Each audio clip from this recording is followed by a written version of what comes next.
Hello दोस्तों, आप सब कैसे हैं। आज हम बताएंगे आपको जो ये आपको न्यू नोटिफिकेशन जो बिहार बीपीएससी के द्वारा जारी किया गया है। ये आपको ये स्क्रीन पर दिख रहा होगा, जो बिहार लोक सेवा आयोग के द्वारा जो है 15 नेहरू पथ बेली रोड पटना, यानी कि आपको 8-0-0-0-4-1 यानी कि 68वीं संयुक्त प्रारंभिक परीक्षा का जो ये आपको नोटिफिकेशन जारी कर दिया गया है।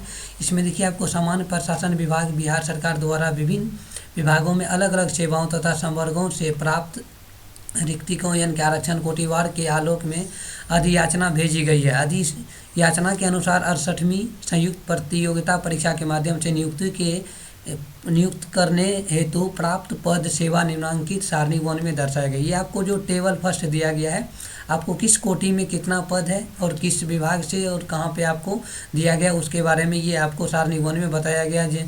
मान लीजिए फर्स्ट आपको एक पुलिस उपाध्यक्ष होता है, जिसमें आपको गृह विभाग से आरक्षी शाखा कहा जाता है, जिसमें को आपको वेतन जो दिया जाएगा वो लेवल 9 के थ्रू दिया जाएगा। इसमें आपको सबका जो है ना रिक्तियों दिया हुआ है, यानी कि आपको अनारक्षित के लिए कौन है, यानी कि जिसको अनरिजर्व कहते हैं, आपको अनुसूचित जनजाति के लिए अत्यंत पिछड़ा वर्ग और पिछड़ा वर्ग के महिला के लिए, और आर्थिक रूप से कमजोर यानी कि ईबीसी इकोनॉमिकल बैकवर्ड क्लासेज जो कहा जाता है, उसको आर्थिक रूप से कमजोर कहा जाता है, जो आपको 0.7 में आपको ये रिक्तियों की संख्या दिया है। कुल पद यहाँ आपको दर्शाया गया है। स्वतंत्रता सेनानी के नाती पोता पाती के लिए ये जो आपको दिया हुआ, ये आपको संख्या। दिव्यांग के लिए न्यूनतम उम्र क्या है, अधिकतम उम्र क्या होती है, ये आपको इस टेबल 1 में आपको दर्शाया गया है। इसको आप नोटिफिकेशन को दिख रहा होगा। यहाँ आपको जो है देखिए सब विभाग से है। मान लीजिए इसमें आपको दिया जाएगा गृह विभाग से है, गृह विभाग में कारा के लिए है, इसमें वाणिज्य कर विभाग से है, उसके बाद निर्वाचन आयोग में भी है, मद्य निषेध उत्पादन निबंधन विभाग से भी है, और श्रम अधीक्षक श्रम संसाधन विभाग में भी आपको नियुक्त किया जाएगा। इसका पूरा जो है ये आपको डिटेल दिख रहा होगा स्क्रीन पर। यहाँ देखिए 9, इसको टोटल जो है आपको जितना कोटिवार जो है इसको क्या किया गया, डिवाइड किया गया, और ये टोटल जो है लेवल जो है 9 में आ रहा है, यानी कि आपको एक अधिकारी के रूप में पोस्ट किया जाएगा, जिससे आपको लेवल 9। और इसको देखिए आप आगे यदि देखिएगा जो यहाँ आपको 7th लेवल में भी आता है, यानी कि श्रम प्रवर्तन पदाधिकारी यदि आपको नियुक्त किया जाता है तो वो आपको 7 लेवल में जाएगा, जिसका ये आपको रिक्तिका आगे दिख रहा होगा। इसमें आपको उम्र सीमा भी क्या कर दिया गया है, यहाँ देखिए उम्र सीमा इसको जो है कम कर दिया गया। यहाँ आपको 22 वर्ष था और यहाँ आपको कितना कर दिया है, 21 वर्ष कर दिया गया। इसी तरीक़ा से आप नीचे आइएगा तो ग्रामीण विकास पदाधिकारी, जिसको बिहार ग्रामीण विकास सेवा वर्ग भी कहा जाता है, ये ग्रामीण विकास विभाग से आपको दिया गया है। प्रखंड पंचायत राज पदाधिकारी, जिसको भी 7th लेवल में रखा गया है। पंचायती राज विभाग का काम यदि आपको दिया जाएगा तो वो आपको 7th लेवल में आएगा। इसी तरीक़ा से ये टोटल आपको 19 और ये 20, 21 यानी कि ये जो 21 पोस्ट पर जो है आपको इसको डिवाइड करके जो ये टोटल आपको जो है रिक्तिका दी गई है। टोटल आपको यहाँ दिया होगा जो टोटल 281 आ जाता है, और टोटल इसमें देखिए ये जो अनारक्षित वर्ग के लिए आ जाता है 129, और ये जो है आरक्षित वर्ग 39 आ जाएगा। उसके बाद 04 38, ये जो आपको टोटल जो ये अध्यावर करके हर एक जो है कास्ट के लिए अलग अलग सीट निर्धारण किया गया है, ये आपको टोटल करके यहाँ बताया गया है। इसमें देखिए आप कुछ खास बात जो अगली बार नोटिफिकेशन में चेंज किया गया है उसको हम बता रहे हैं आपको। यहाँ देखिए आपको जो दिया गया है जो प्रारंभ सेम उसी तरीका से होगा जैसे कि आपको प्रारंभिक परीक्षा होती है, उसके बाद आपका मुख्य परीक्षा और उसकी इंटरव्यू, यानी कि इसका 3 पार्ट होता है। आपको पता होगा यदि आप दिए होंगे तो एक होता है आपको पीटी लिया जाता है, उसके बाद आपको सेकेंड मेंस, और थर्ड जो है आपको क्या लिया जाता है, इंटरव्यू। टोटल जो है आपको इसको देखिएगा तो आपको 150 नंबर का जो है ना ये आ जाएगा, 150 क्वेश्चन रहेगा। लेकिन इसमें एक न्यू बात अब की बार ऐड किया जो निगेटिव मार्किंग की प्रावधान किया गया। अब की बार जो है होगा आपको निगेटिव मार्किंग का प्रावधान किया गया। इसमें शैक्षणिक योग्यता के बारे में हम देख लेते हैं। तो शैक्षणिक योग्यता देखिए जो पिछले बार से है सेम वही रहेगा, जो आपको सारणी 1 में वर्णित क्रम यानी कि 1 से लेकर 21 तक में क्रम संख्या 3 को छोड़कर पद के मान्यता प्राप्त, यानी किसी भी मान्यता प्राप्त से आप विश्वविद्यालय से क्या होना चाहिए, स्नातक या उसके समतुल्य परीक्षा उत्तीर्ण होना चाहिए। सारणी 1 में वर्णित क्रम 3 में जिला अग्निशमन पदाधिकारी के लिए मान्यता प्राप्त विज्ञान संस्थान यानी कि विज्ञान संकाय से आपको स्नातक और स्नातक यानी कि अग्नि अभियंत्रण में होना चाहिए, यानी कि आपको अग्नि अभियंत्रण में क्या होना चाहिए, इंजीनियरिंग की डिग्री होना चाहिए। ये जो आपको क्रम संख्या 3 के लिए यदि आप फिलअप करते हैं, यानी कि आपको यांत्रिकी जिसको मैकेनिकल कहा जाता है, ऑटोमोबाइल को मैकेनिकल के क्षेत्र में रखा जाता है, उसमें ये आपको क्या होना है, स्नातक की डिग्री होना चाहिए, वो इंजीनियरिंग लाइन का या अभियंत्रण स्नातक की होनी चाहिए। ये पूर्ण ऑनलाइन आवेदन भरते समय आवेदक को शैक्षणिक योग्यता कॉलम में स्नातक और समतुल्य उत्तीर्णता संबंध पूर्व सूचना देना अनिवार्य है। आरक्षण के बारे में यहाँ बताया गया है, इसको आपको लोग जो है टोटल जो है इसको भर सकते हैं, आज स्क्रीन पर आपको दिया हुआ है। इसमें जो निगेटिव मार्किंग के प्रावधान किया गया है, देखिए आपको जो है इसको कोटि वाइज जो कोड दिया गया है, सब कोटि के लिए, आरक्षण कोटि के लिए आपको कोड मिल जाएगा 02। ये जो है आपको अनुसूचित जाति, अनुसूचित जनजाति के लिए आपको कोड आ जाएगा 03। अत्यंत पिछड़ा वर्ग EBC जिसको कहा जाता है आपको, ये आ जाएगा आपको 04। उसके बाद पिछड़ा वर्ग जिसको BC कहा जाता है, इसके लिए आपको आ जाएगा कोड 05। और आर्थिक रूप से कमजोर जिसको EBC इकोनॉमिकली वीकर सेक्शन कहा जाता है, ये आ जाएगा आपको, इसका कोड आ जाएगा आपको क्या 07।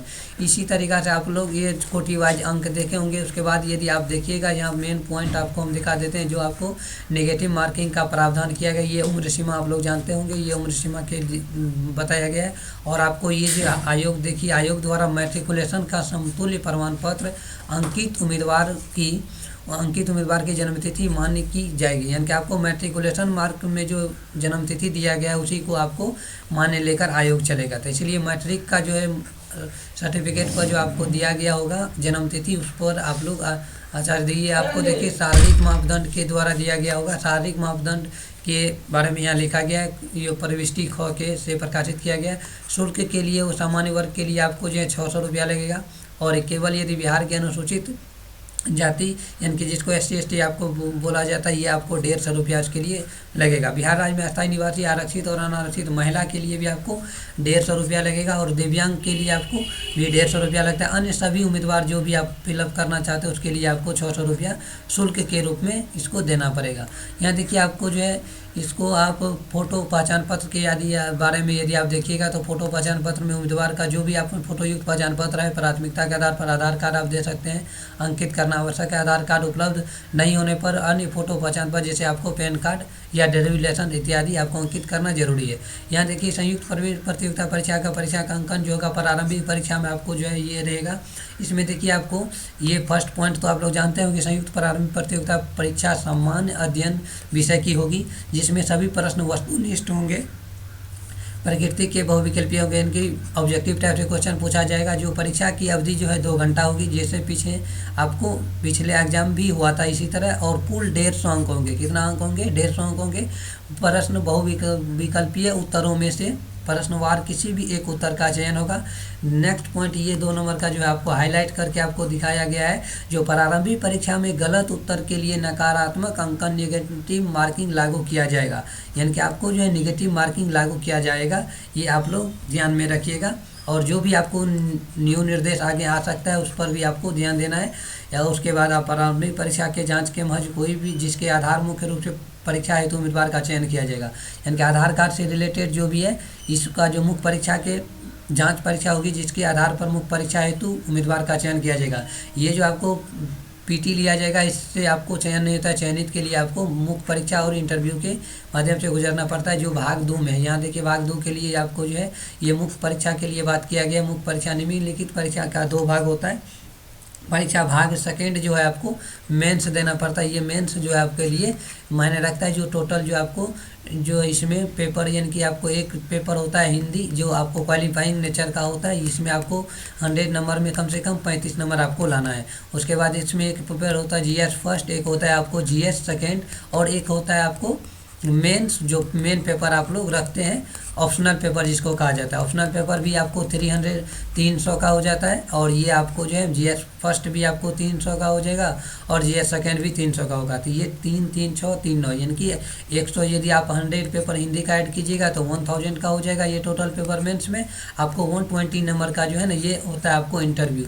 इतना जो है इसका क्वालिफाई ये जो है पार्ट जो है एग्जाम का होता है। यानी कि आपको सामान्य हिंदी का जो पेपर रहेगा, ये आपको सामान्य अध्ययन पेपर फर्स्ट और सामान्य अध्ययन जो है आपको द्वितीय पत्र जो है आपका आता है GS पेपर सेकेंड। इसका जो ऐच्छिक विषय के रूप में आपको दिया जाता है, एक विषय आपको ऐच्छिक जो ऑप्शनल पेपर लिया जाता है।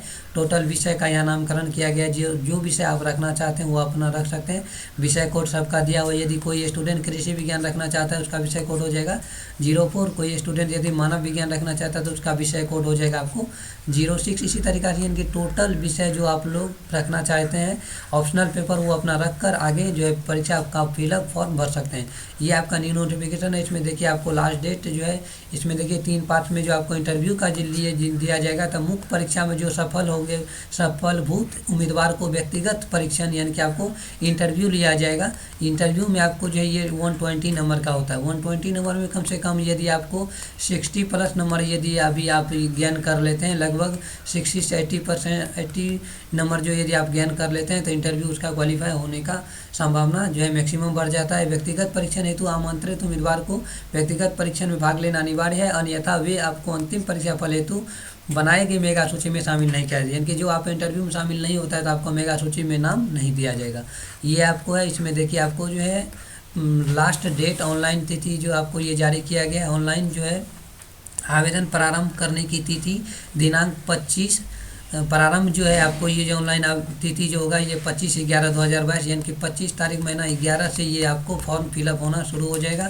और लास्ट डेट आपको है 20/12/2022 यानी कि दिसंबर में 20 तारीख तक इस फॉर्म को आप फिलअप कर सकते हैं।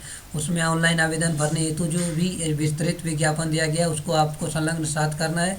और रजिस्ट्रेशन के बाद एडिट करने का जो ये विकल्प यहाँ पे दिया गया है जब आप विदाउट पेमेंट किए हुए हैं यानी कि रजिस्ट्रेशन के बाद रजिस्ट्रेशन डाटा को एडिट करने का ऑप्शन रहेगा जो कि पेमेंट के पूर्व तक उपलब्ध है।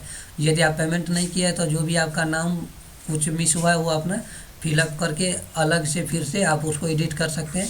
इसी तरीक़ा से ये आपका नोटिफिकेशन जारी किया गया है। इसमें आपको जो है एडिट करने का ऑप्शन भी दिया गया है।